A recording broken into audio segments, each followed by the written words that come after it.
Well, good evening, everybody, and welcome to the Academy of Natural Sciences. I'm Jason Wexstein, Curator of Ornithology here at the Academy, and I'm delighted, and the Academy is delighted to partner with the Delaware Valley Ornithological Club to put on tonight's program.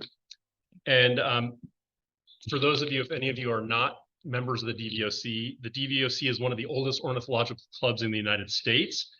And one of the things that really excited me about coming to the Academy when I interviewed here in 2014 for my job was that there's actually an ornithology club that meets right here at the museum, the DVOC. And in fact, when I interviewed here, somebody mentioned that there was a meeting one of those nights and they were going and they said, hey, do you want to go with? And I actually got to come to the meeting and enjoy meeting some people and seeing old friends that I had met previously. And I'm a member of the club as well. So I'm not just a professional ornithologist, I'm a birder as well.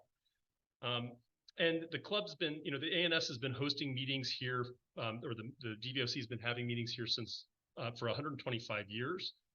And if you're interested in learning more about the DVOC, and you aren't a member, talk to some of the members here. You can get onto the website, dvoc.org, and find out about membership too. It's a really active club and a great group of people and a great opportunity to learn about birds. Now, 2023 has been biodiversity year at the Academy here. And during this year, we've hosted 2 exhibitions that are related to the observation of birds. One of those exhibits was entitled Conversations with Birds, and that focused on the role of citizen science in our awareness, scientific understanding, and stewardship of birds. It involves things like window strikes and the work that we're doing with colleagues that are here in the audience and colleagues in DVOC and various Audubon societies to help monitor birds across the city that are trying to get through our built environment. And the other exhibit is Illuminating Birds, which was open this evening. So hopefully you got a chance to peruse that if you haven't already. And that's about to close. So if you haven't gotten a chance to see it, get in before it closes. I can't remember, does it close this weekend, Maria? Yeah. And then another piece of that is Jane Kim is doing a big mural that's going to be in Fishtown. Yeah. So it's going to be in Fishtown on the side of a building. And that mural is going to go live. I don't know what you call it, sometime in April or May. So keep your eyes peeled for events related to that as well. And that mural, birds are going to figure heavily in that mural. And it's going to be, birds that are from our region. Now, I think, we're all in for a treat tonight. Here at the ANS, we're thrilled that we can co-sponsor Matt's talk, A New Light on the History of American Ornithology and the Legacy of Alexander Wilson. We're excited that we can do this in conjunction with the Illuminating Birds exhibit.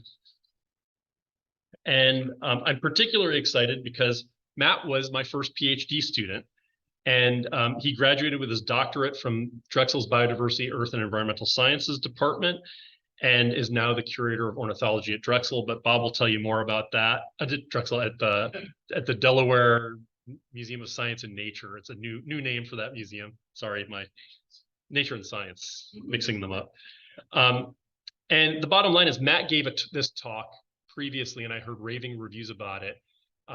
He's given it one other time at the Wilson Ornithological Society meeting, and lots of friends texted me and said, it was a great talk. So I'm excited to hear it tonight.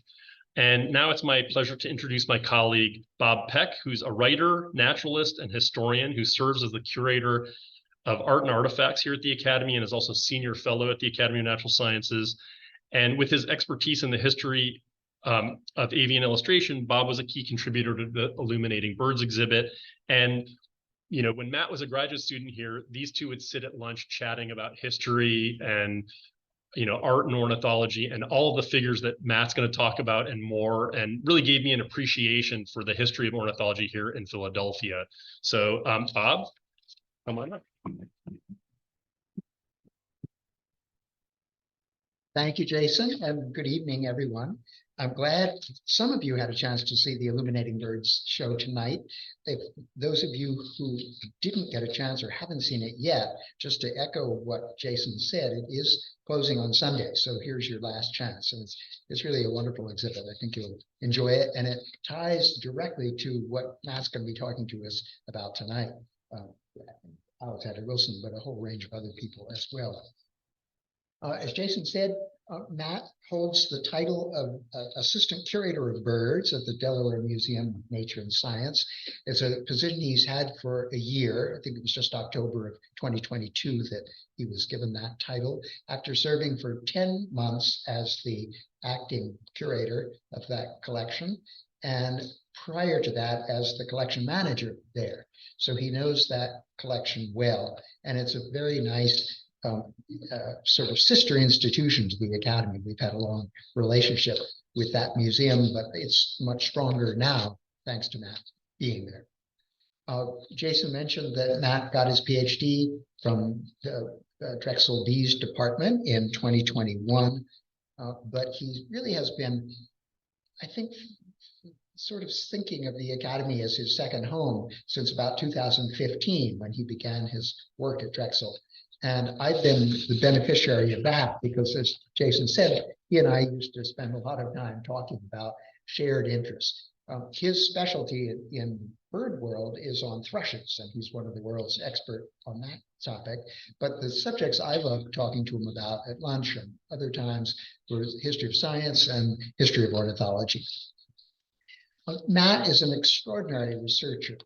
And he doesn't accept just the conventional wisdom that's been handed down from one generation to the next, or the published accounts that get repeated again and again, even if they're wrong to begin with.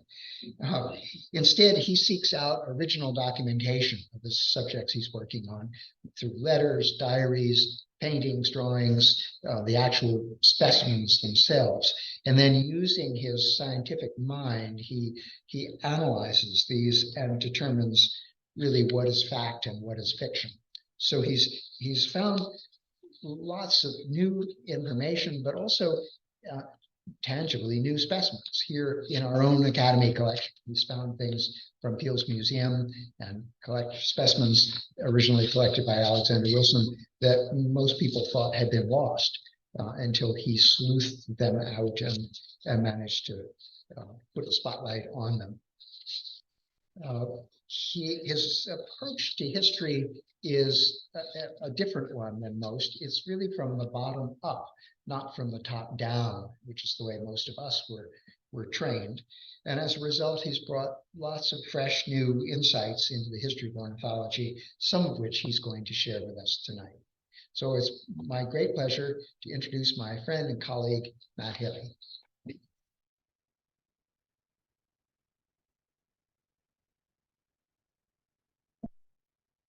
All right. Welcome to the Academy. It's great to be home. And I am just thrilled to share this research with you this evening.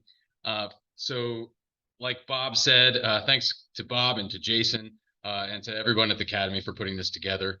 So I started this journey back in 2010 about when I was living at the historic Wick House up in Germantown, and found some lost letters of Audubon and in the Wick collection, and I read those letters and was like I had no context whatsoever to interpret what I found, and so I started a deep dive into reading everything that was written about the topic, and soon enough it branched out beyond Audubon, and I got into Wilson, and I got into eventually Peale. And you're going to learn a lot about what I consider to be the forgotten history of American ornithology tonight. What happened before Wilson? What happened in the 18th century? And how did that inform what happened in the 19th century? So let's see. I'm frozen here. Let's see if I can get my slides to advance. There we go. All right, we're going. So I started back in 2010. The research that I'm going to share with you tonight is primary research. I've been going into museums and archives and patiently going through folder by folder and looking at every item and making notes about every item and cataloging them in my mind and cataloging them in my notebooks. And the point of my research is really to find overlooked sources unknown sources, sources that were never quoted in any paper or book, the stuff that got left behind. Most of my research is focused on what's considered to be the early Republic period.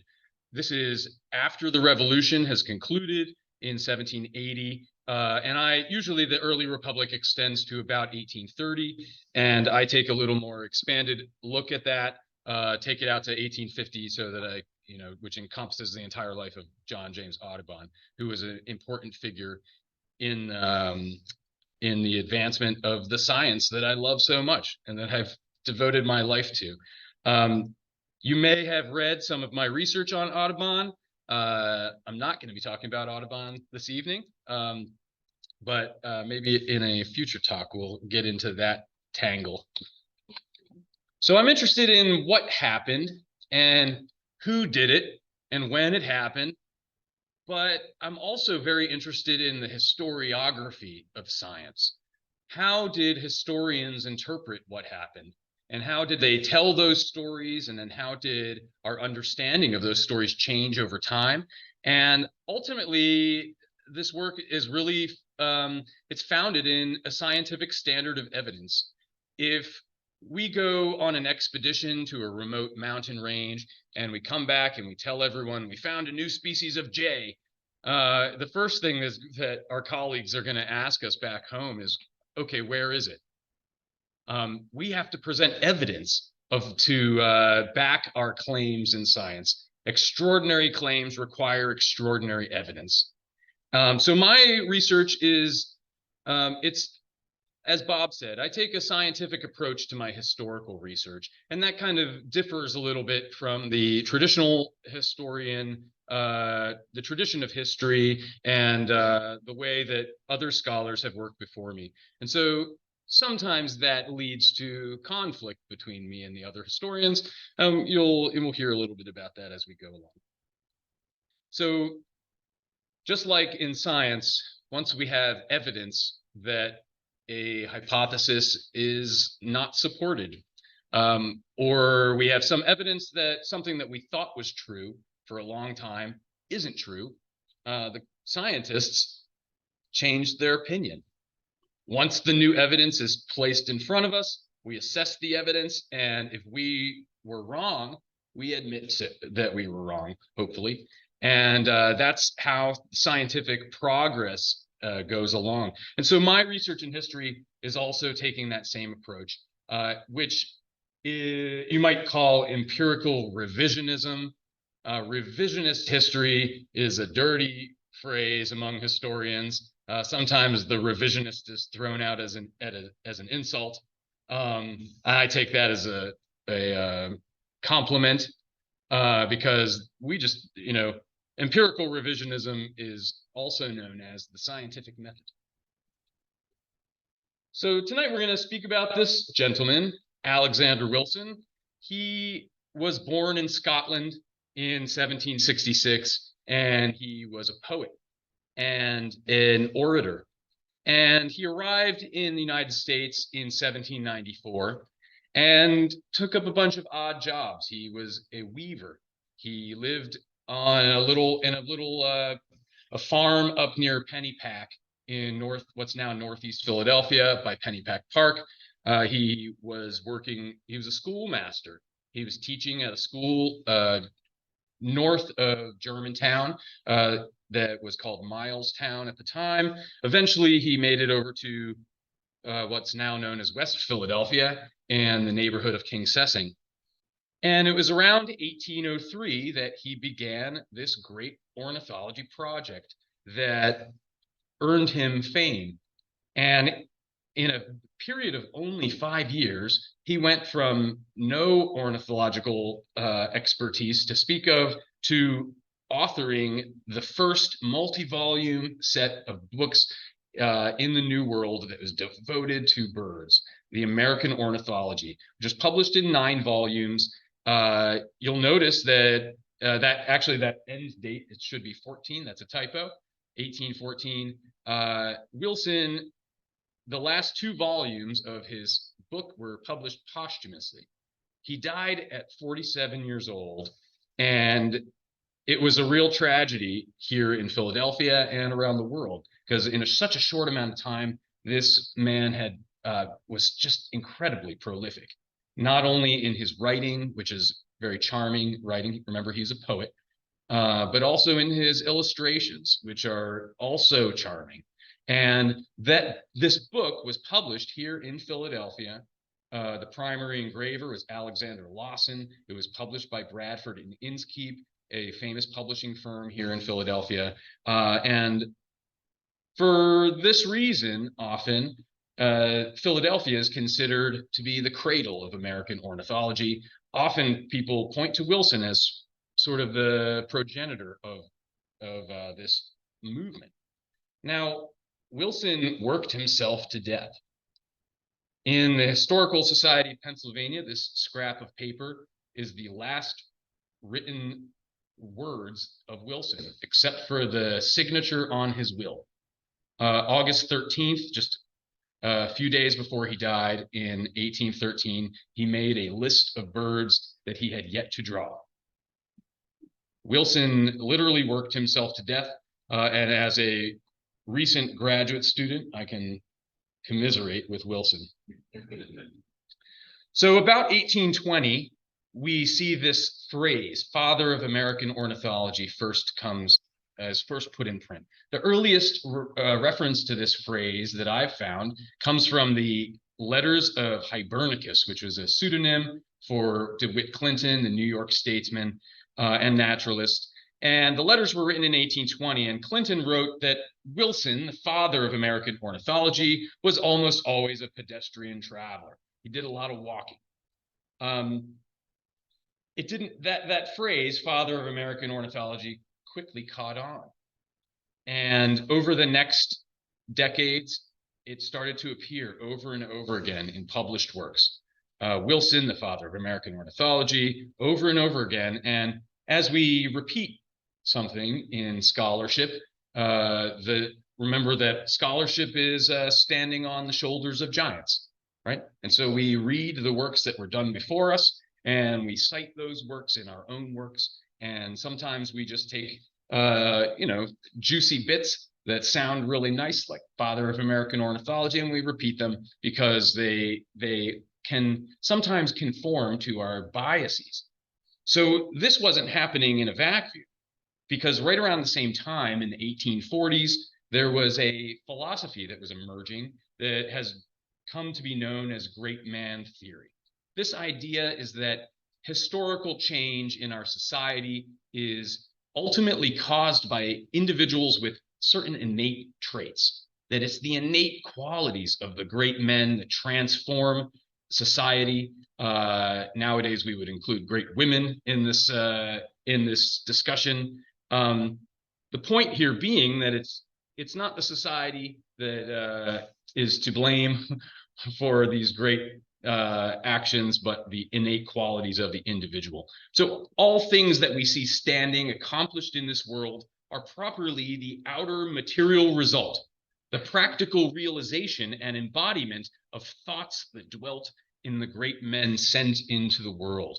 And Thomas Carlyle wrote this in 1841, really sort of codifying this great man theory. Now, Wilson was undoubtedly great. Like I said before, he authored the first books devoted to American birds. He published the first scientific descriptions of more than 20 species. He was charming. He was an accurate observer of nature, of the morphology of birds, the behavior of birds. And the guy had legendary grit. He was a pedestrian traveler, like Clinton said. He walked to Niagara Falls and back from Philadelphia. He rode a little skiff down the Ohio and Mississippi rivers, 700 miles, and then got out of his boat and walked to Lexington, and then got a horse and rode the horse to New Orleans, often by himself, all the time, collecting birds, writing his notes and his diaries, which tragically are now missing or lost. And making drawings of these birds. This is where we get the species, the Tennessee warbler and the Nashville warbler, because Willson was traveling through Tennessee when he found those birds.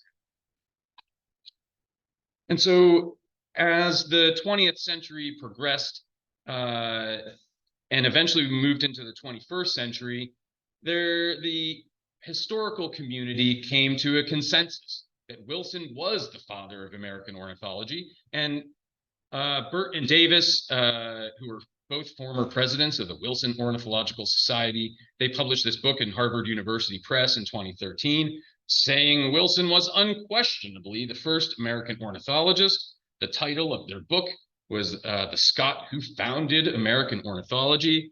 And Burt Davis also wrote several essays that were published in the Wilson Journal of Ornithology. Philadelphia was the birthplace of American ornithology. Alexander Wilson was the father. Now, there's another way to look at history, and that is from below. And this is a different perspective on how things come to be and how the changes in our society are, affected. And this is that the great individuals, it wasn't their innate qualities that made them transformative. They were merely a product of their social environment. Herbert Spencer wrote, "You must admit that the genesis of a great man depends on a long series of complex influences. Before he can remake his society must make him." Right? So this idea is that the transformative agent doesn't come from the innate qualities of the great man, but that the social environment in which that man or woman arises, that the ultimate cause of that greatness was the society itself. Now, very interesting to note that George Ord, who was one of Wilson's best friends and who was an executor of Wilson's estate after Wilson's untimely demise, in 1814 and then in 1825, he made one of the first biographies of Wilson. And in his expanded biography in 1825, he put this passage where he used the phrase "father of American ornithology" in this second sense, in the history from below sense. "After ages, Wilson shall look up to the father of American ornithology, God, and bless that providence which, by inscrutable ways, led him to the only spot, perhaps, of the civilized earth where his extraordinary talents would be encouraged to develop themselves and his estimable qualities of heart would be duly appreciated." Now, where is that only spot in the civilized earth where this occurred? Why, it's Philadelphia. So tonight we're going to take a little journey to colonial Philadelphia and then into the early Republic of Philadelphia and explore the social environment into which Wilson was thrust. Of course, the story actually begins a little bit before 1756, but we're going to start with 56 today, with the activities of Billy Bartram, who is now known as William Bartram.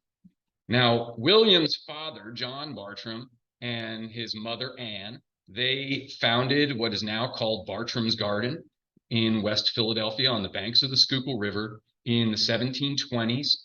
And John and Anne were naturalists, and they had a nursery, and their kids grew up in the countryside. At that time, Philadelphia didn't extend beyond 6th Street from the Delaware River, and it was a little journey across the river through the woods to the Bartram's house. And John was a naturalist of all sorts, but certainly more of a botanist than anything else. And in 1756, his 17-year-old son, Billy, started doing something kind of peculiar. And he wrote this wonderful letter that's in the Historical Society of Pennsylvania, where he writes that, and he's writing to his friend, Peter Collinson, a naturalist in London at the time. Billy is much obliged to thee for his drawing paper. He has drawn many rare birds in order to send to thee, and dried ye birds to send to his friend Edwards, to whom he is much obliged for the curious books. He spent his time this spring in shooting and drawing the rare birds of quick passage, which stayed with us but a few days to rest and fill their bellies on their journey northward, where they breed. And he observed by their, not sure what that word is, having immature eggs in their bellies, that they hadn't yet reached their breeding ground, right? These letters are hard to read, right? It's taken me a long time to decipher these letters and to carefully study them to a point where I could transcribe them and understand them. So this is the work of a historian who's working on primary sources. You get a handwritten document like this in front of you, and you peer at it for a long time till you get a headache. So this is a painting of William Bartram on the left, that is as an elderly fellow in his 60s. And back in 56, when this letter that I just read, the specimens that he sent to his friend Edwards, who is George Edwards, these were the type specimens of 14 new species to science that had yet to be described. Edwards was writing a book, his second big book, Gleanings of Natural History, and the volume published in 1760 included these 14 new species of birds, including these drawings that we see here from Billy Bartram. Now, Edwards was before Linnaeus, and in modern scientific nomenclature, we start with Linnaeus. Linnaeus came up with the binomial system of naming species, where there's a genus and a species, and those genera are grouped in families and in orders and in classes. And it's a hierarchical system that marks 1758 is the date that we, as zoologists, mark as the beginning of modern systemic biology. And so Linnaeus, who published his work in 1766, he based the Latin descriptions of these 14 new species on the writings of Edwards, who had gotten his information and specimens from Billy Bartram. So for 14 species of North American birds, the type locality, the place where the first specimens were collected, is Bartram's Garden in West Philadelphia. Now, Billy Bartram became famous for this book called Travels. It's a long title, and that's the short title. Travels through North and South Carolina and Georgia and East and West Florida. First, he had traveled with his father down into the what's now the southeastern United States in the 1770s, or earlier than that. Eventually, during the war, William Bartram traveled again in the southeastern United States and eventually published this book. This book was full of awesome anecdotes about birds, a list of American birds, but Bartram was not using the Linnaean system. So all of his Latin names that he applied to the birds, they all got suppressed by the powers that be, the International Commission of Zoological Nomenclature, which is a body as stuffy as this name sounds. And they decided back in the 1950s that since Bartram occasionally used a trinomial, 3 Latin words instead of 2, that all of his Latin names should be suppressed. And it's kind of unfortunate because Bartram's contributions to ornithology got kind of buried in the mid-20th century. And nowadays, most of the ornithologists don't even realize that Bartram had described and discovered a lot of these species during that time. So around the early 1780s, another chap started collecting birds. In 1782, Thomas Jefferson in Virginia. At the time, he was in the House of Burgesses of Virginia and was an enterprising young lawyer. This is before the Continental Congress. I'm sorry, my fault. He was during the Continental Congress, came to Philadelphia, probably met with Bartram at that time, and Peale and some other influential naturalists. And for the longest time, we've thought that Jefferson, he published a book in 1785 in Paris where there was a list of birds found in Virginia, and he collated the names of Linnaeus and the French Comte de Buffon and Catesby, another naturalist who had worked in the 1720s in the southeastern, what's now the United States. And it was basically just a list of birds. And a lot of the historians assumed that Jefferson didn't really know that much about birds, and that he just copied the names from books that he saw, and that his personal experience wasn't very extensive. So I did some research in the Massachusetts Historical Society, and I dug through the unpublished memoranda and letters of Thomas Jefferson, and I found his unpublished ornithology manuscripts. Turns out on the left here, we see a data form where Mr. Jefferson has written on the left side different body parts, and some of those categories are not filled in. And then seems like he took this into the field with him and then was filling in data as needed for the species for a specimen that he had collected. And on the right, we see a draft manuscript of a new species of bird called Paris flavus that Jefferson had collected specimens of, and he couldn't find a description of it in any book. And so he assumed it was a new species to science. Indeed, it was. It's the eastern palm warbler, the bird that today we call Psittophaga palmarum, hypochrysia. And Jefferson seems to have been the first person to collect a specimen of this bird. Now, Jefferson was using W. Hornsby's method of preserving birds, which involved filling the bird with a composition of 2/3 common salt and 1/3 niter, pounded in a mortar with 2 tablespoons of black or Indian pepper. This was delicious beetle food. And so we can assume that Jefferson's specimens were all devoured by beetles not long after they were prepared. And then, of course, as his life progressed, Mr. Jefferson had more important things to think about than birds. And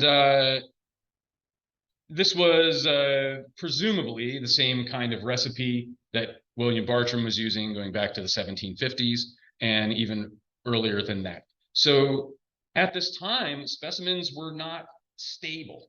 You could make a specimen, but a few years later, your specimen would be devoured and would no longer be around, which brings up some problems when it comes to discovering new species. And said, hey, I found this new species. Well, did you compare it to the specimens that exist?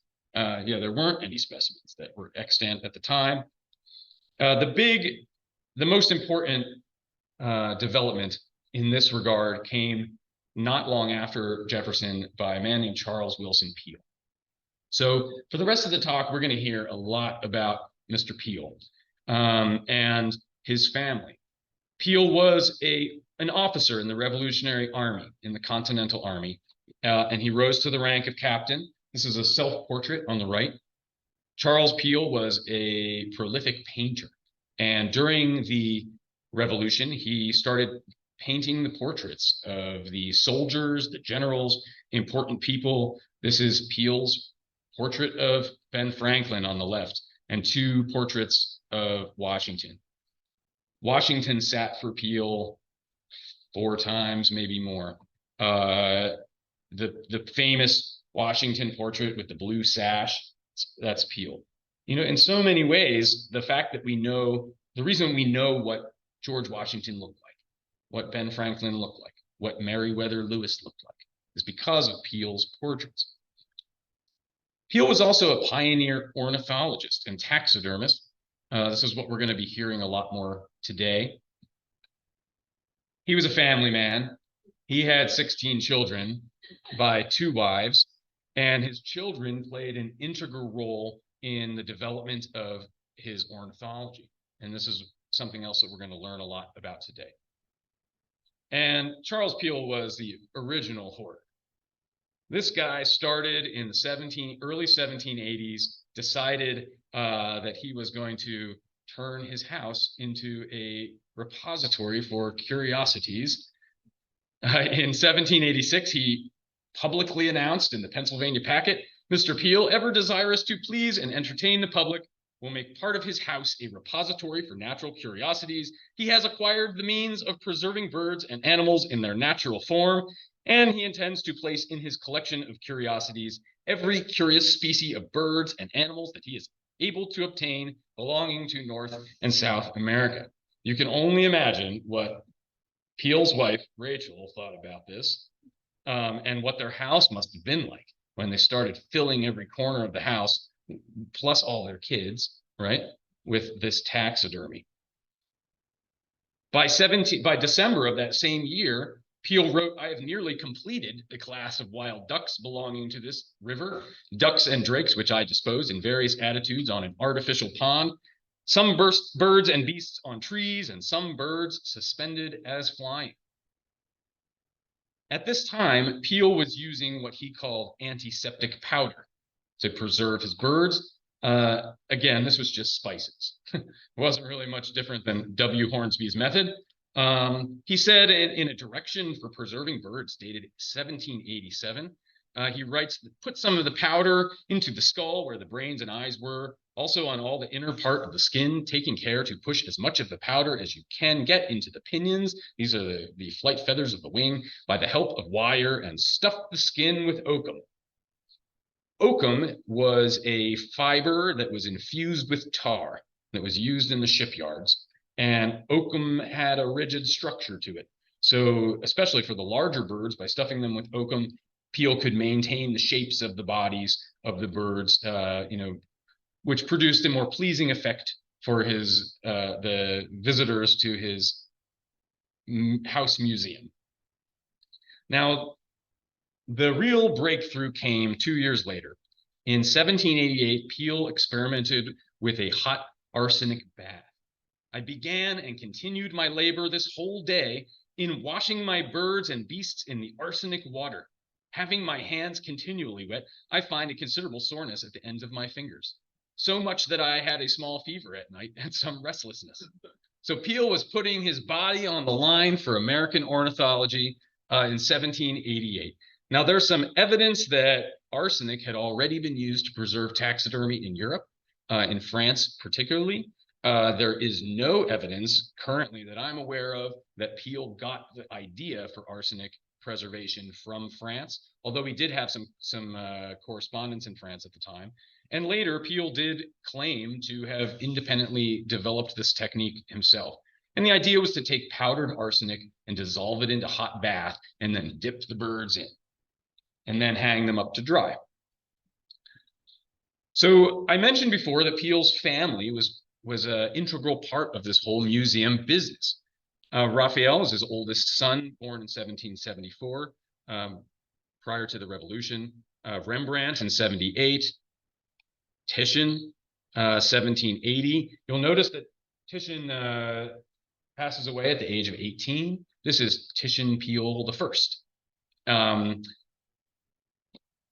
should say just briefly that Rembrandt began the first, the Peale Museum in Baltimore, which was the building still exists. It's the first building that was constructed with the express purpose of making a natural history museum.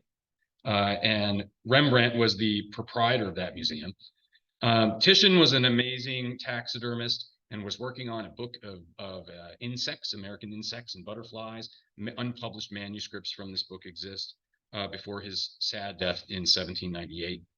Rubens Peale, born in 1784, eventually became the manager of the museum. So when Wilson visited the Philadelphia Museum, and we'll learn about this in a little bit, Rubens is the person that he corresponded with the most.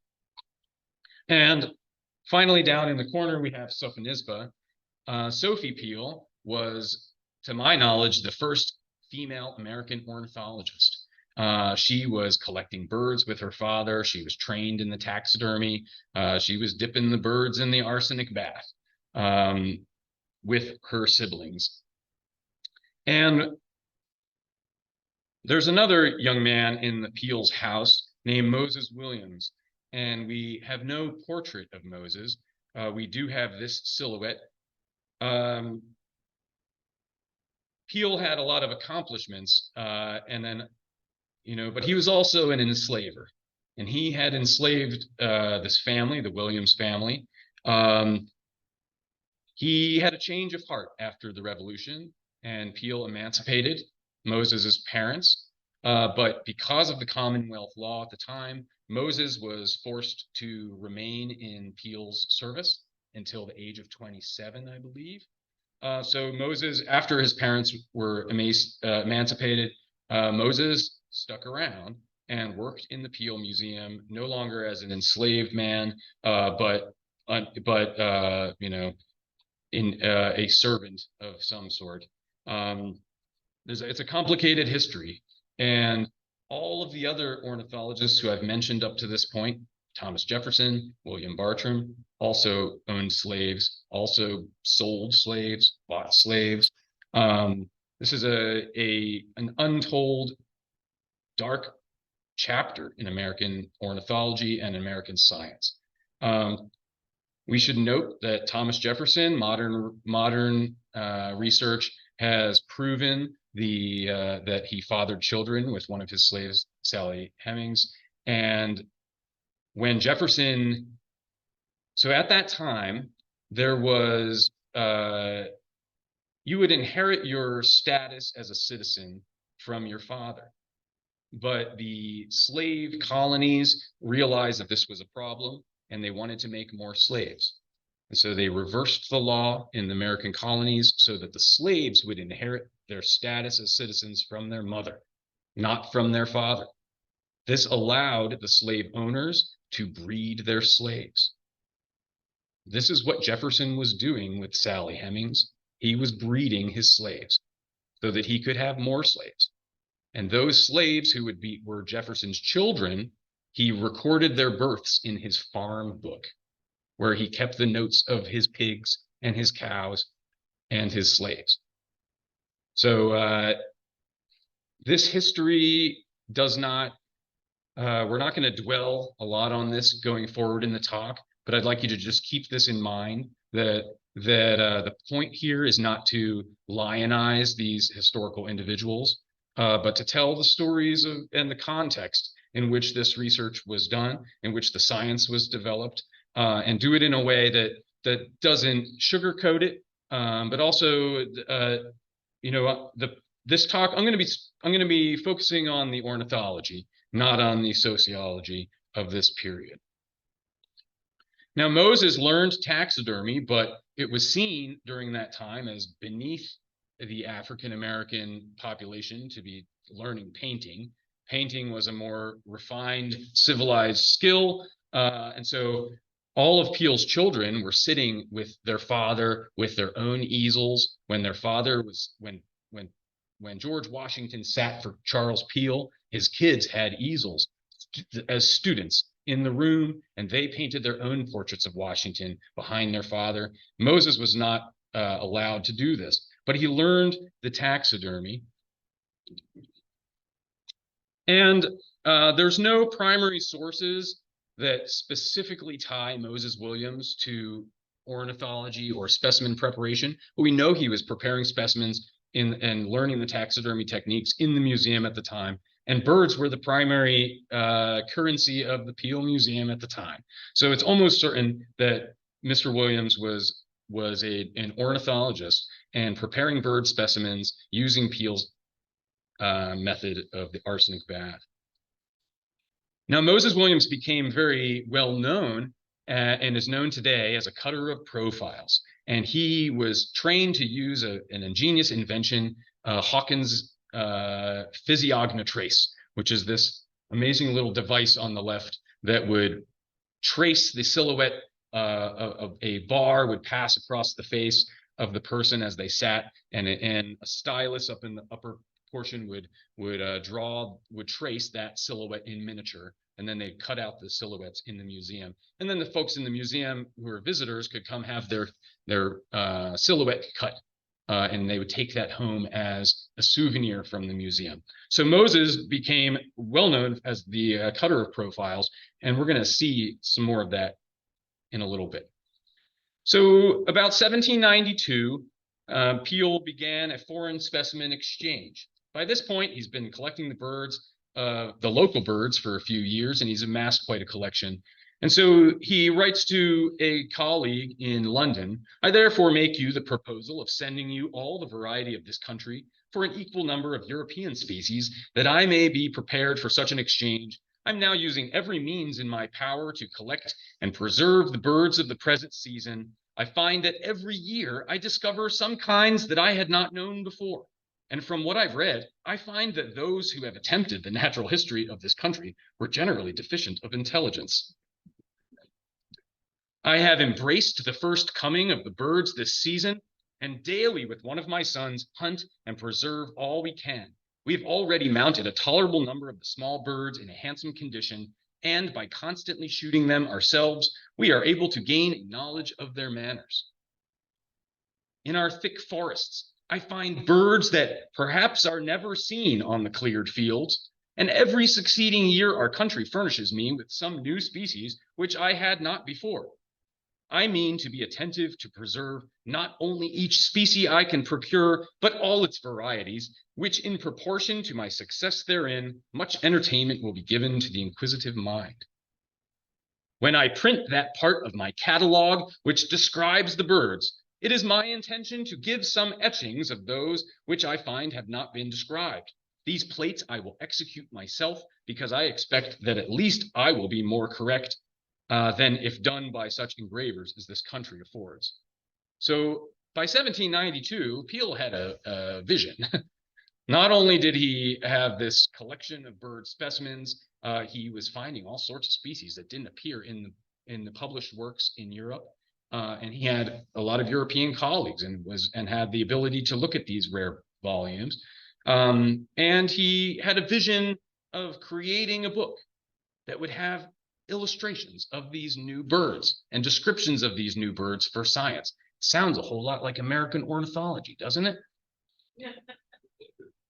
Now, in 1794, there was a big opportunity for Peale. And I should note that in 1790, before those last few letters that I mentioned, Rachel Brewer, who was Peale's first wife, died. And Peale very soon after remarried Elizabeth de Peyster and had a bunch more children with Elizabeth. And so in 1794, Elizabeth was pregnant with their first child. And we're looking now at a Thomas Birch's image of the south lawn of Independence Hall. That building on the left we see is the Tower of Independence Hall. And across the way here, we see Philosophical Hall. And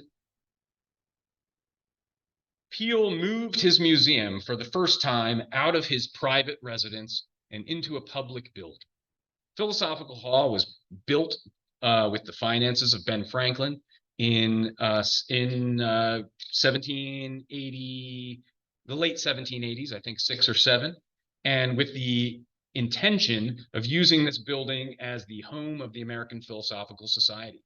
Today, it is still the American Philosophical Society's museum, and that building was in use for 200 years as the meeting place of the society. So when Thomas Jefferson became the president of the American Philosophical Society, while concurrently he was serving as president of the United States, this is the building in which he presided over the meetings. This little museum, the photo that I took just earlier this summer on the right, this is obviously a mock-up reproduction of the museum sign. But we see that in Thomas Birch's etching. So that same year, 1794, Elizabeth and Charles's first child together is born, Charles Linnaeus Peale. Now, if there was ever any doubt that Charles Peale was an advocate of the Linnaean system, this should wipe that away from your mind forever. He named his own kid Linnaeus. The first Linnaeus, perhaps so named in America, was born this morning. May he be a light to this new world, like him of Sweden, whose persevering labors in natural history hath illuminated the old world. A couple years later, Titian Ramsay Peale II is born. He's named after his dead brother. His brother died the year before, and Titian Peale, the famous Titian Peale, who many of us have heard about because he became the most famous ornithologist of the Peale family. He attended the Long expedition to the Rocky Mountains in 1819 with Thomas Say, founder of this institution, the Academy. He was one of the naturalists on the U.S. exploring expedition, which circumnavigated the globe twice. He also had big shoes to fill. He was imagine he was born in Philosophical Hall into his father's museum, literally born in the building. He grew up all around arsenic baths and taxidermy, and his brother had just recently passed away, and his brother showed great promise to be an American ornithologist and entomologist. And so Titian picked up the torch that his brother left behind. The butterfly collection of Titian Peale is still preserved upstairs today. Couple hundred specimens, I think, in that collection. Coincidentally, I just got a drawing of one of Titian Peale's butterflies tattooed on my chest yesterday. Believe it or not. But I'm not going to show you right now. This is a family event. So that same year, 1799, Charles Peale kicks it into high gear. He starts giving public lectures on systematic ornithology in Philosophical Hall. These lectures are in the archives of the Academy of Natural Sciences, just upstairs. And this group of 27 unpublished lectures that he delivered to an audience beginning in 1799, and he would give the lecture series every year, except for when yellow fever hit in 1803. The lectures were modeled on his friend John Latham's 2-volume set, General Synopsis of Birds. Latham's General Synopsis is a cornerstone text in ornithology. Still to this day, many species around the world were described in Latham's book for the first time. Peale created an American counterpart to Latham's General Synopsis, but Peale's lectures, for financial reasons, were never published. And again, that goes right back to the yellow fever.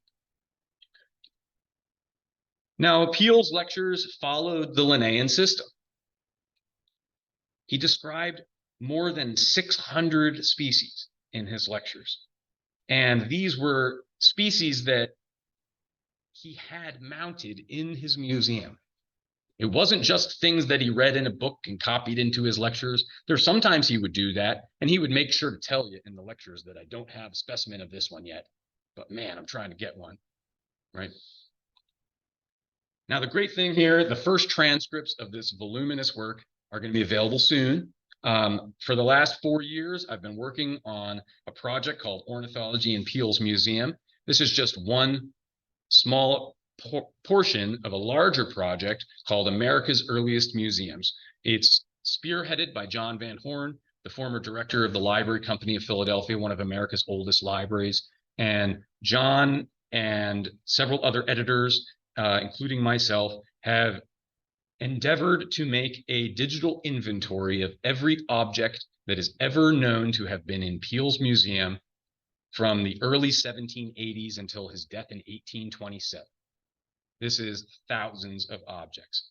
We've scoured the primary sources in the Historical Society of Pennsylvania and the Academy's archives and the American Philosophical Society's archives and the Library Company and the old broadsides and the old newspapers and diaries and letters, et cetera, et cetera. And I have been the editor of the ornithology portion of this project, and I have personally identified primary sources for more than 600 species of birds now in Peale's museum. And very soon, this is going to be published on a website that is hosted by the American Philosophical Society. Hopefully, by the end of this year, you'll be able to peruse Peale's museum for yourself. Yes, wait a minute. Thank you. So in 1802, big changes come to the nation and also to Peale's museum. What we see on the left, this is Independence Hall, the north side of the building. And you'll look up at the second floor of that building, and there's a row of long windows in what is known as the long room. when the fledgling United States government moved to the new capital, Washington, D.C., which was during Jefferson's presidency. Suddenly, the Pennsylvania State House, which is the original name of this building before we called it Independence Hall, the Pennsylvania State House was vacated, and Peale saw an opportunity. And he rented that space from the Commonwealth of Pennsylvania, and he moved the Peale Museum from Philosophical Hall into a larger space so that he could expand his collection. Here we see the long room on the second floor of Independence Hall, and the windows on the right side of each of these images are looking out across the north lawn of Independence Hall and towards what's now the Constitution Center. And on the left, we see a photo of the long room from the 1920s. On the right, we see a watercolor painting by Titian Peale II from the 1820s. What this room looked like when the Philadelphia Museum was what became known as the Philadelphia Museum, Peale's museum, that was occupying the site. So this image on the right, this is what Alexander Wilson saw when he walked into Peale's museum. That same year, 1802, the first university course in ornithology was taught by Dr. Benjamin Smith Barton, a professor of natural history at the University of Pennsylvania. Before Wilson published anything, Barton taught these courses from at least 1802 to 1807.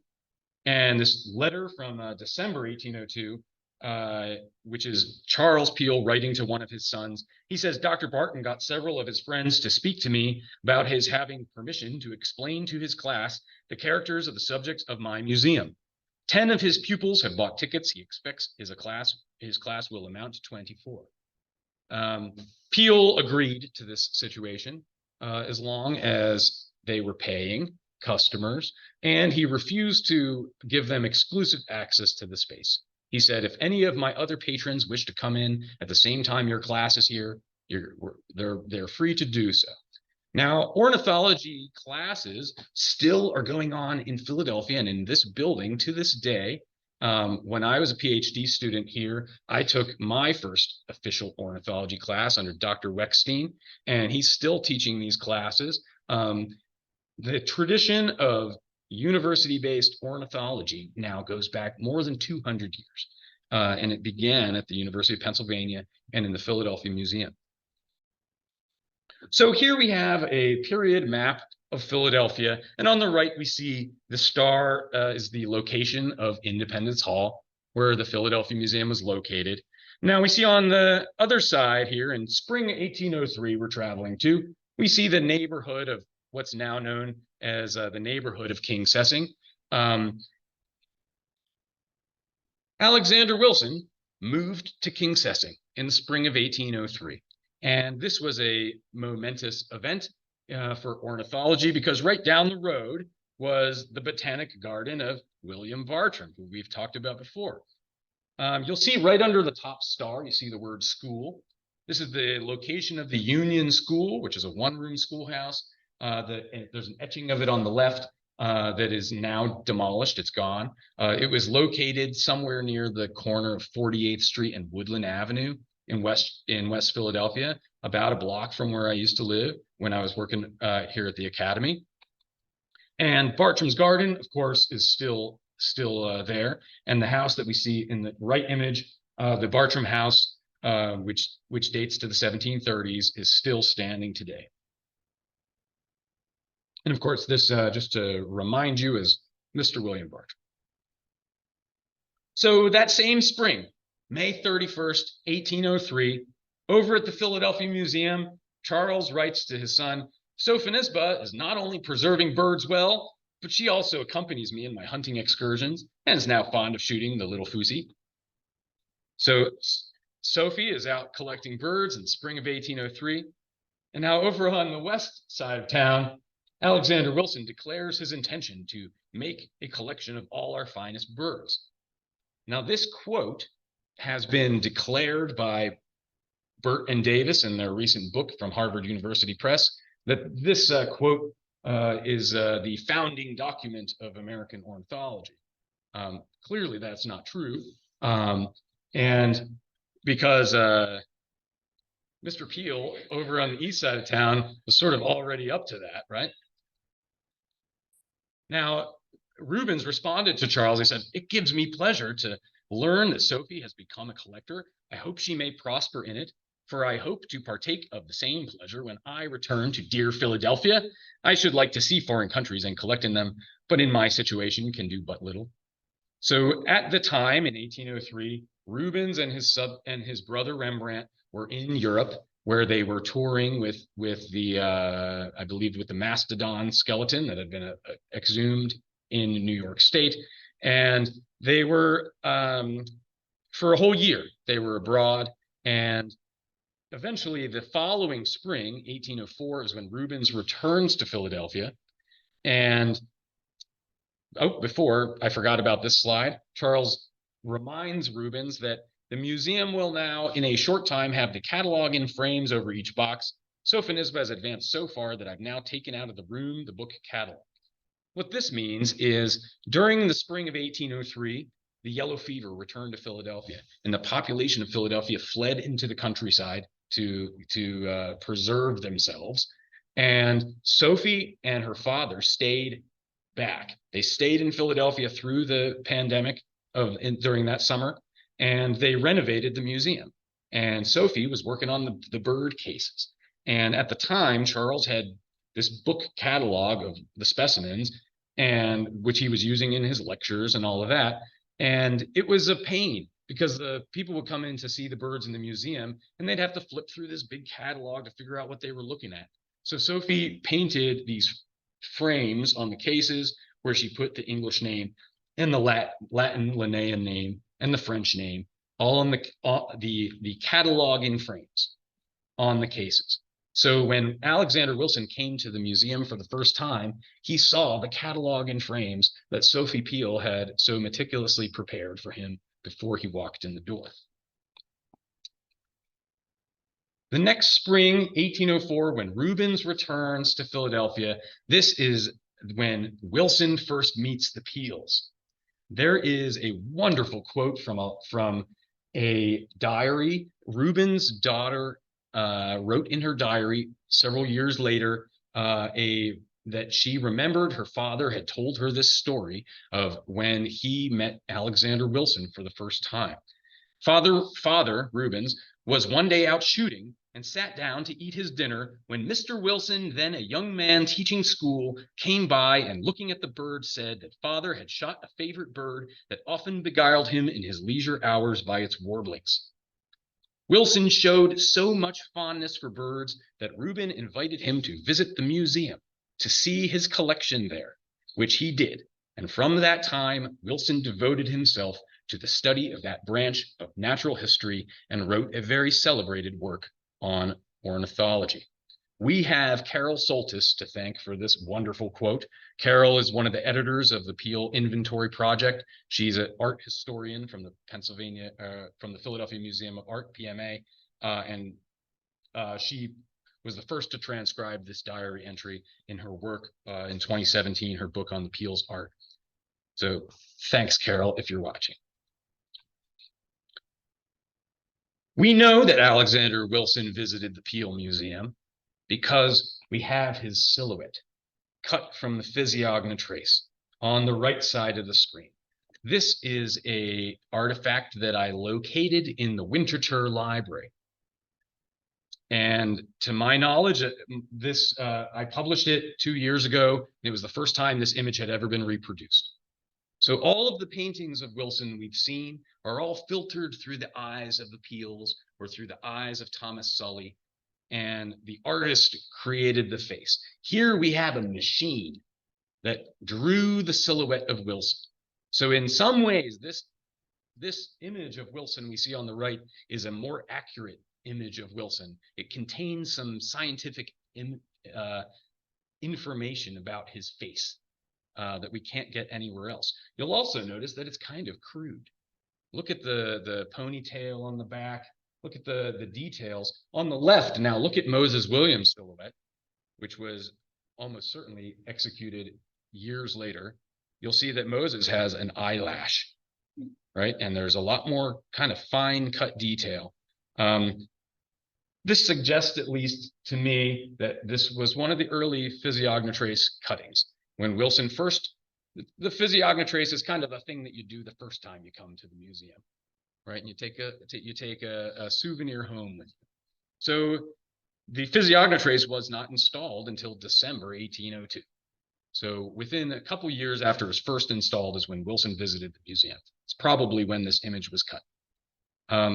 By the way, the image on the right, Wilson's silhouette, was stolen from an unknown Philadelphia institution and then vandalized, and the name of the institution was destroyed at the bottom of the image. And then it entered a private collection and then was purchased by Winterthur. So some institution in Philadelphia probably has the legal rights to this image. We may find out someday. Now, we know what Wilson saw when he walked into the Philadelphia Museum for the first time, because that same year, 1804, Peale published a small pamphlet called The Guide to the Philadelphia Museum. The Linnaean classification is generally adopted throughout the animal department. In the long room, Linnaeus's classification of birds with the characters of each order and genus is, for want of space to display it better, exhibited in a gilt frame at the entrance to the long room. All the birds are in glass cases, the insides of which are painted to represent the appropriate scenery, mountains, plains, or waters, the birds being placed on branches or artificial rocks, etc. These cases, rising 12 feet from the floor, extend the whole length of this room, which is 100 feet, producing an uncommonly elegant display. In frames over each case, the genus is first noted, then their species and names in Latin, English, and French, referring to the numbers which are attached to each species. There are now in this collection perhaps all the birds belonging to the middle, many of which likewise belong to the northern and southern states, and a considerable number from South America, Europe, Africa, Asia, New Holland, and the recently discovered islands of the South Seas. The number of species exceeds 760 without the admission of any duplicates, contained in 140 cases.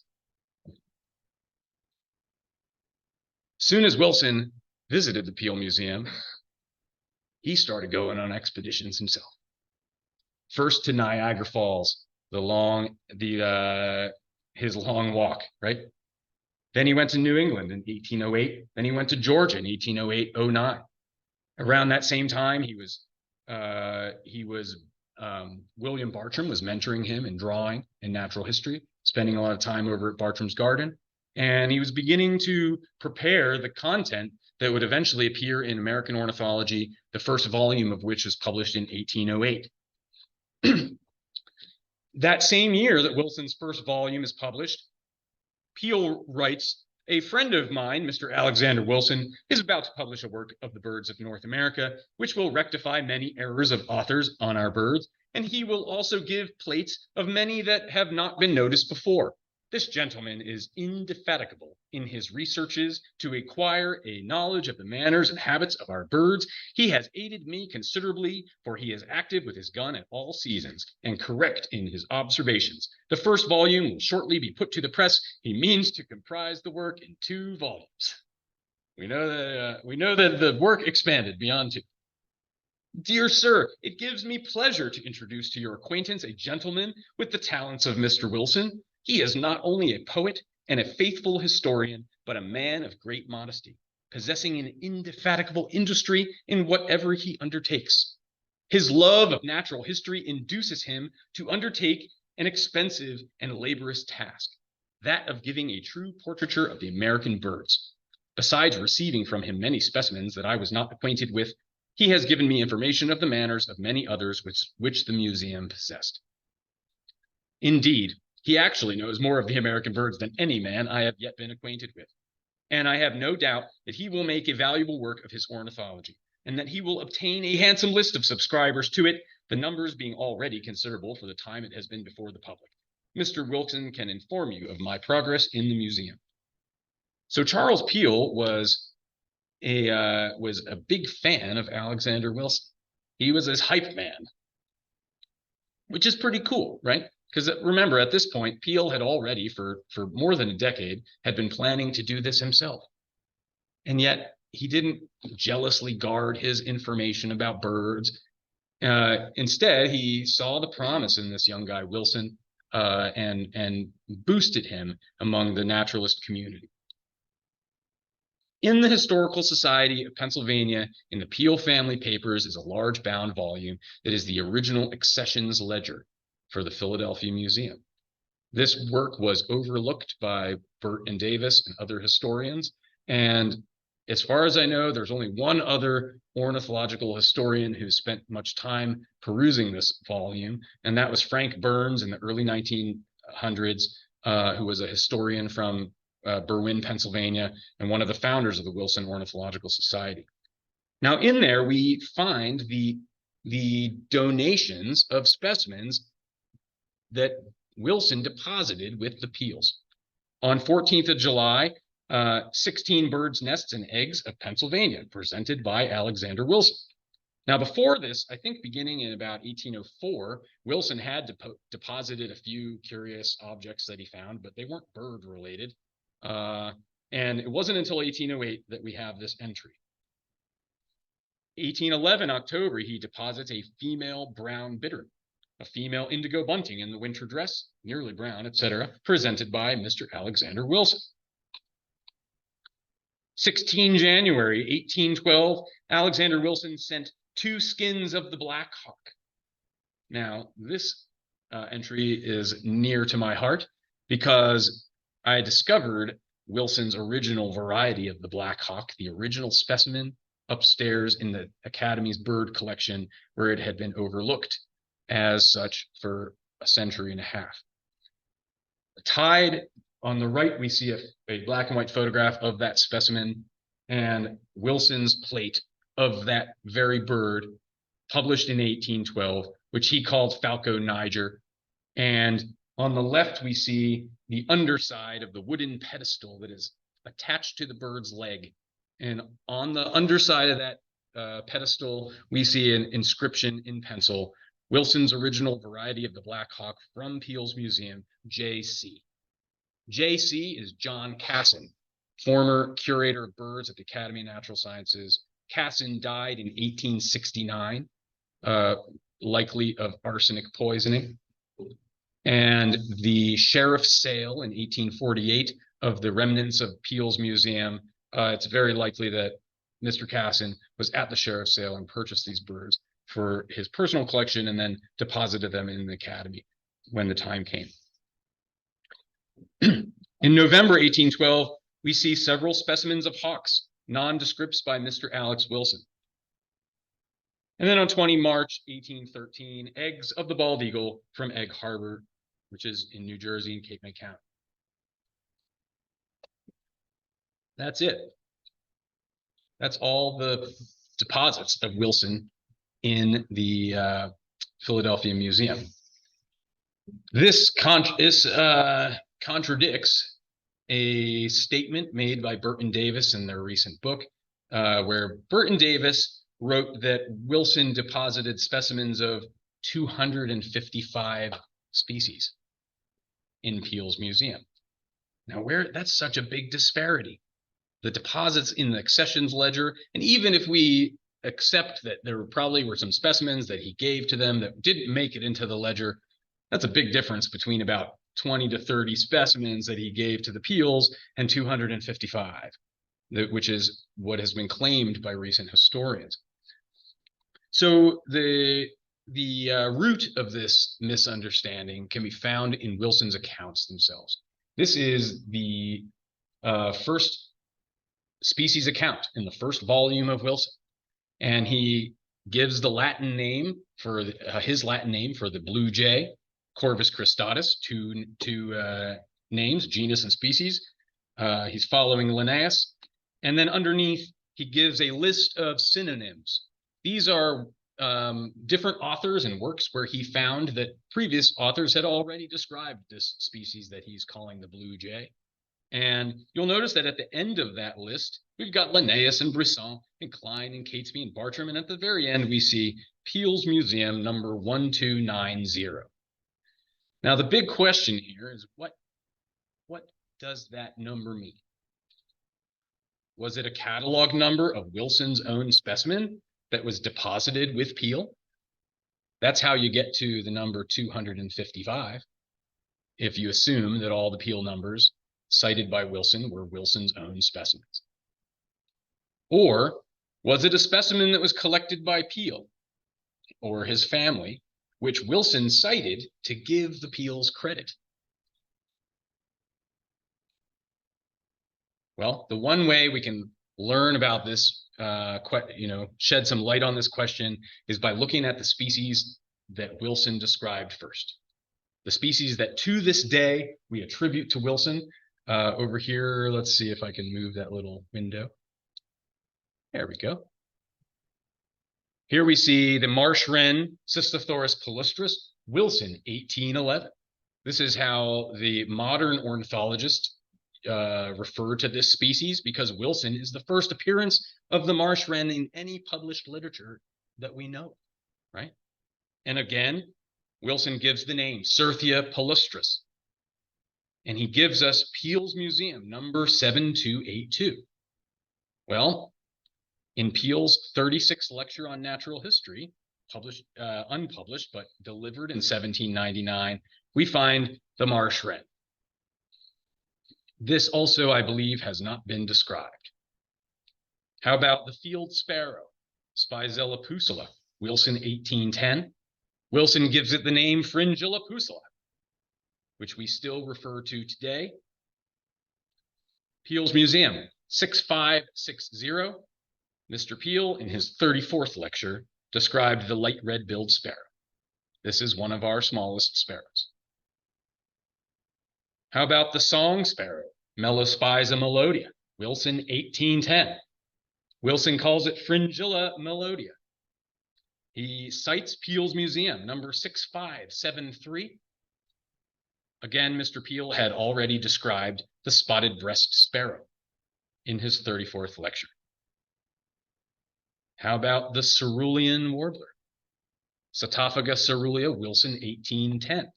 Now, Wilson gave it the name Sylvia cerulea, which we still use today. And he noted here at the bottom, except my friend Mr. Peale, I know of no other naturalist who seems to have hitherto known of its existence. And he gives Peale's Museum number 7309. Well, Peale had already described the blue and white warbler in his 36th lecture in 1799. We're starting to see a pattern here, right? How about the magnolia warbler, Satophaga magnolia, which Wilson collected in a magnolia tree during his expedition to the south? This bird I first met with on the banks of the Little Miami near its junction with the Ohio. He cites Peale's Museum number 7783. Notably, he doesn't cite anything else except for that Peale number. Well, Mr. Peale, in his 36th lecture, had described the black and yellow warbler, which is an accurate description of what we now call the magnolia warbler. Now, Wilson, notably here, said that the markings of the female are not known. Well, Peale had already described the female magnolia warbler in his lectures, so Wilson obviously missed that bird when he was looking through Peale's cases. How about Wilson's warbler, Cardellina pusilla, Wilson, 1812, which Wilson called Muscicapa pusilla, Peale's Museum number 7785. Again, Mr. Peale described the green warbler in his 36th lecture. How about the eastern whippoorwill, Antrostomus vociferus, Wilson, 1812. Wilson called it Caprimulgus vociferus. He cited two specimens, 7721, 7722, male and female. And Mr. Peale had already described the whippoorwill in his 39th lecture. How about the black-billed cuckoo, Cachyzus erythrophthalmus, This whole lecture is all about how I can pronounce these tongue twister Latin names. Let me know how I'm doing. Wilson, 1811. Again, Wilson cites Peale's museum, number 1854. Now, as early as 1797, Peale had written to Geoffrey at the Paris Museum, "I have procured several which appear quite new to me. I have found a variety of the Carolina cuckoo. One kind only is described in Catesby. I take such pains to know all our birds, and by dissecting each that I preserve will enable me to speak with certainty on the sexes of many of our birds. This I find more particularly necessary, as some authors have committed errors in their descriptions." How about the canvasback, which is a duck, Aethia vallisneria, Wilson, 1814. Wilson called it Anas vallisneria, cited Peale's Museum, number 2816, and Peale, of course, had already described the canvasback duck. Not only are the descriptions of these species predating Wilson, but in so many cases, the English names that Wilson used for these species were already devised by Peale in his lectures. We know that Peale gave the name red-eyed vireo to the red-eyed vireo, and he gave the name white-eyed vireo to the white-eyed vireo. So a lot of these birds' names, that even the English names that we attribute to Wilson, actually didn't come from Wilson. How about Wilson's plover? This is a species that Charadrius wilsonia, named by George Ord, Wilson's friend, after Wilson's death to honor his deceased friend. Ord cited Peale's museum just like Wilson did. Remember that the last two volumes of Wilson's work were published posthumously with Ord as the editor. Well, Peale had already described the little brown plover, and he specifically noted the bill is thicker and shorter. It looks just like the killdeer, but the bill is thicker and shorter. And this was in the 26th lecture. So here we see kind of a summary of the accumulation of American species of birds in Peale's museum over time. On the x-axis along the bottom, we have a timeline that starts with 1785 and goes, the last vertical line is 1845, which is about the time when the Peale's collection was dispersed. On the y-axis along the left, we just have the number of North American species. And so we can see that 247 of those species, or about 80%, were the earliest primary source that I've been able to locate for those species comes from Peale. 36 species, the earliest primary source comes from Wilson. But that doesn't mean that Wilson was the first primary source of that species. Some proportion of the Wilson birds were probably already found by Peale and described by Peale. I just haven't found the reference yet. Okay. Then what we see in pink above that, another 29 species, which leads us up to about 1823, 1824. These are the contributions of Charles Bonaparte and Ord and the long expedition, Titian Peale and Thomas Say, bringing back Say's Phoebe and the Rocky Mountain ant catcher, also known as rock wren, to the east, and everybody's favorite house finch. So this is what the scientists like to call a species accumulation curve. So when we go into a new region and we're documenting all the species that occur in that region, eventually, when you first start out, there's a lot of unknown ones. And as you get along in time, there's fewer and fewer unknown ones to find. And so the curve starts to get shallower and shallower until it turns into an asymptote. And so this is what we're seeing here, okay? So was Wilson the father of American ornithology? No. Was he the first to use the Linnaean system in America? No. And that's another claim that was made by recent historians. Was he the first in the hearts of his countrymen? Undoubtedly, yes. There is a Wilson Ornithological Society, and it publishes the Wilson Journal of Ornithology. And they rotate between 4 covers, and they're all the birds that are named after Wilson, including the Wilson's plover, number 3 there. These are what we call eponyms, species that are named after people, right? There's no eponyms for Peale. There's no societies for Peale. There's no journals for Peale. And Peale would have wanted it that way. Peale wrote, "There is also another unmeaning custom, which it is still more essential for us to get rid of. I mean that of naming subjects of nature after persons who have plumed themselves with those childish ideas of their being the first discoverers of such and such things.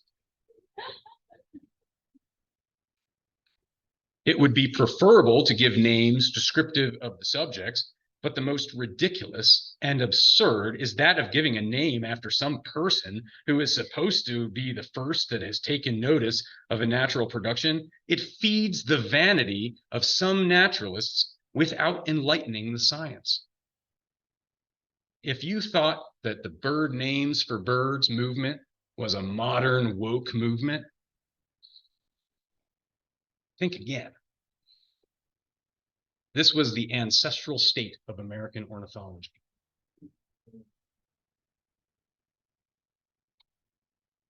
So you must admit that the genesis of a great man depends on a long series of complex influences. Before he can remake his society must make him. Before he can remake his society must make him. So with that, thank you very much for coming. And I'd love to take some questions if we've got.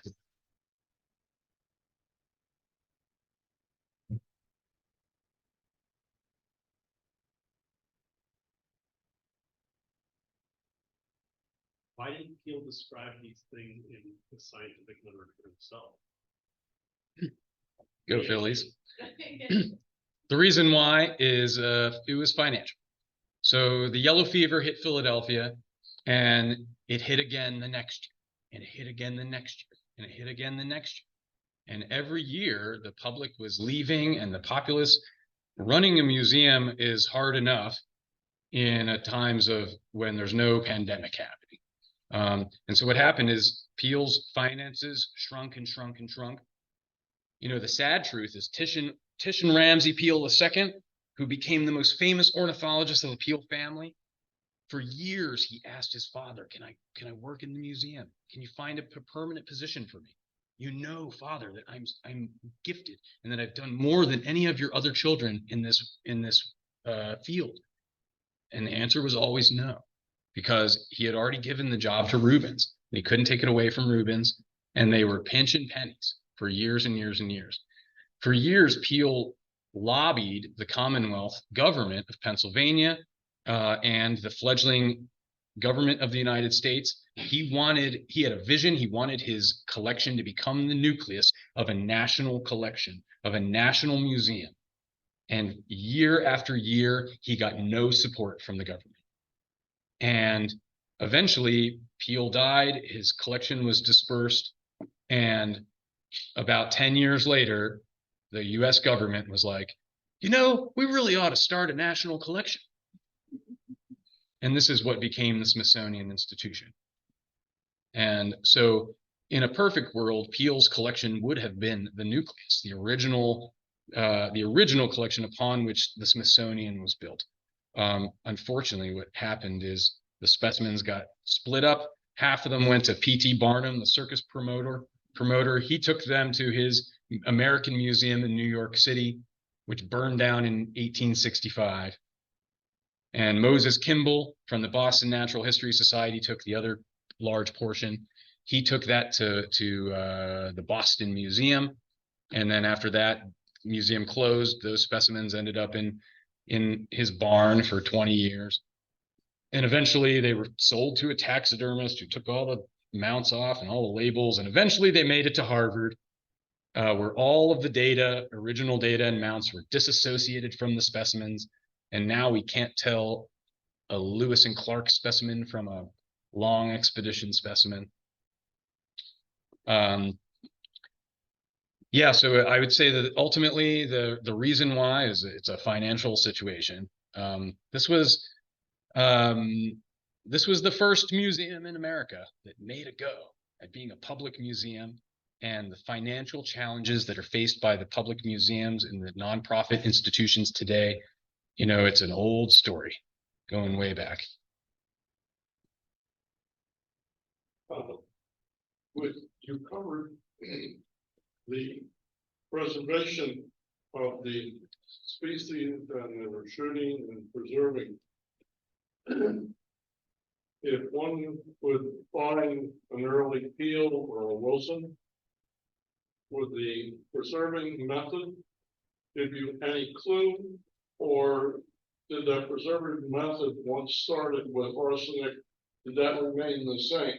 I'm thinking maybe the structural preservation, as well as the arsenic, as well as any other chemicals that might have come in. Is there Great any question. evidence of when or who did it? Great question. For those on Zoom who may not have heard our question, I'm sure you didn't. The question was, is there anything about the physical preparation methods, the physical structure of the specimens themselves that could give us some clues as to where they came from, whether they came from Philadelphia Museum or other collectors? The answer to that is yes. I would say yes, but we haven't gotten to that point yet. So first, in order to understand, in order to assess who may have prepared any particular specimen, we need to have examples of known specimens from that person who prepared it in that way. With Willson, when I started my PhD at Drexel in 2015, we had two Willson type specimens, the broadwing hawk and the Mississippi kite. Both of those specimens are among the prized relics of the Academy of Natural Sciences bird collection. And for over a century, they've been put on display, and I found two more. So we're up to four now. One of them is the immature rough-legged hawk, which I showed you the image of. And then the other one is Wilson's Falco atricapillus, the American goshawk. But the American goshawk, we know that Willson didn't collect it himself. It was something that I think he got from a market in New Jersey. So we know he didn't prep that one. We could CT scan the broadwing hawk. Unfortunately, I haven't published anything on this yet, but I am highly suspicious that the Mississippi kite type specimen of Willson upstairs is not actually Wilson's specimen of Mississippi kite. The reason being is that in Wilson's published text account of Mississippi kite, he noted that the bird was alive when he caught it, and that the bird dug its talon into his palm, and that to free the bird's talon from his hand, he took his pocket knife out and cut the sinew at the back of the leg to release the bird's foot. The specimen upstairs that has been for over 100 years purported to be Wilson's specimen of Mississippi kite has an undamaged foot. Was your presentation received? With long claps, I heard. there were long sustained applause. The question was, how is my talk received at the Wilson Society, the Ornithological Society, earlier this year? So I was invited to give a plenary talk at this conference. It happened up in Allentown at Muhlenberg College, and the question of these eponyms, birds that are named after people, and here we have a society that is named after this guy Willson, and the leadership of that society started to ask questions like, geez, we really ought to learn something about Willson, right? People are just nervous. And so they wanted to have a workshop where the members of the society could get together and discuss what Willson means to the Wilson Society. And so with very generously brought me in to speak. They didn't know what I was going to say, right? So there was I would say a lot of nervous energy when I walked up on the stage. It's well known that I've been for many years exposing the scientific fraud of John James Audubon. And I think some of them were afraid that I was about to expose the scientific fraud of Willson. Wilson's pretty clean. I gotta say, John James Audubon was a con artist, and Willson was not. So I would say that the reception was very positive, and afterwards there was a lot of discussion about how to honor the Peales, to honor the whole community. So maybe a general theme of my research, and I hope that you take away this from my talk tonight, is that my purpose here is not to pull Willson down from his pedestal that we've put him on, but rather to build up the pedestals of all of the individuals that worked with Willson and around him.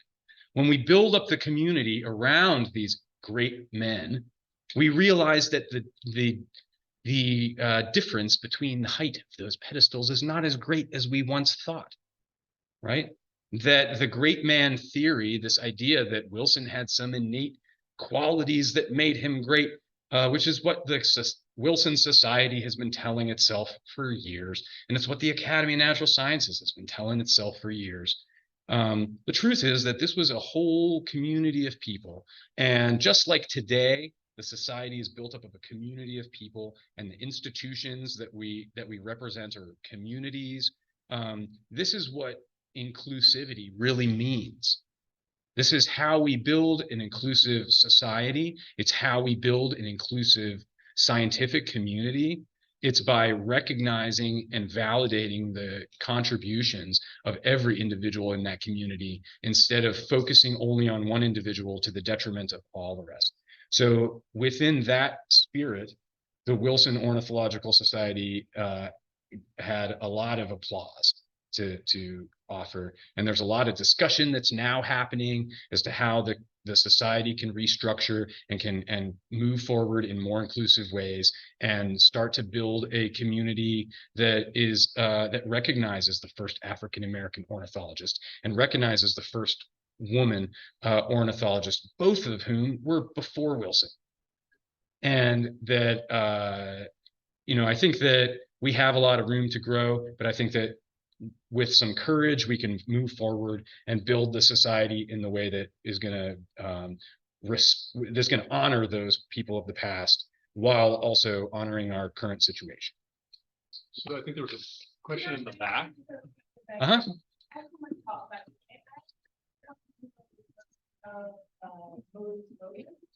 Did he continue, because I understand documentation that may not have been there, but did he continue on in the field for some time, or is there any way of knowing? Yeah, the life of Moses Williams is not well documented. That's the truth, and that's a common story for African Americans of that era and later eras. Like I said before, we don't have any. I haven't yet uncovered any specific primary sources where Moses was skinning a bird, right? I guarantee that he was. And we just got to find, all the context points to that happening. Like I said, he became very well known as this cutter of profiles. He was an artist. And I think beyond, at some point, the accumulation of specimens in the Peale Museum, at some point, the cases were full. And at some point, there was less need to go out and collect more and more specimens. And so at that time, probably after 1802, Moses is focusing his efforts on that physiognophrace, which was the coolest new thing in the museum. And the great thing about this man is that every person who came through the door sat down for Moses. Every person, like he was an ambassador of the museum. And they took home a piece of art that he created. And if you go on eBay today, type in Peale silhouette, you'll find there's a lot of them. They're in museums, they're in collections, they're in private hands. There's all of these silhouettes. So I think that alone is an extraordinary legacy for Moses. And I really hope that this is all the stuff I told you today. This is just the beginning of a brand new chapter of ornithology, a brand new chapter of American science. It's the origin story, and it's a collective story. So I guarantee that this foundation that I've built, that we're going to be building upon it in future years, and new sources are going to come to light that are going to illuminate the contributions of Moses Williams and who knows how many other people in that community. And I think it's really going to transform how we look at American history. Well, I was looking on there to see if there were any more questions. It doesn't look like there are any. There are a lot of nice comments. Maybe there's a way we can get the chat for you so you can see the nice comments. Why don't you help me to thank Matthew for giving a great talk? And I just want to put a quick plug in, both for DVOC and for the Academy of Natural Sciences. Both of our organizations are, looking for members. We would love to have those of you that are in the DVOC and not members of the Academy. We'd love to have you join the Academy, and you'll find out about, things like this that you can participate in, and new exhibits that come through, and events like Members Night when you can come behind the scenes. And obviously DVOC is always looking for new members too. So, and I invite you all to come down to the Delaware Museum of Nature and Science and come visit me, and I'd be happy to talk about these topics with anybody who's interested. So thanks again for everything.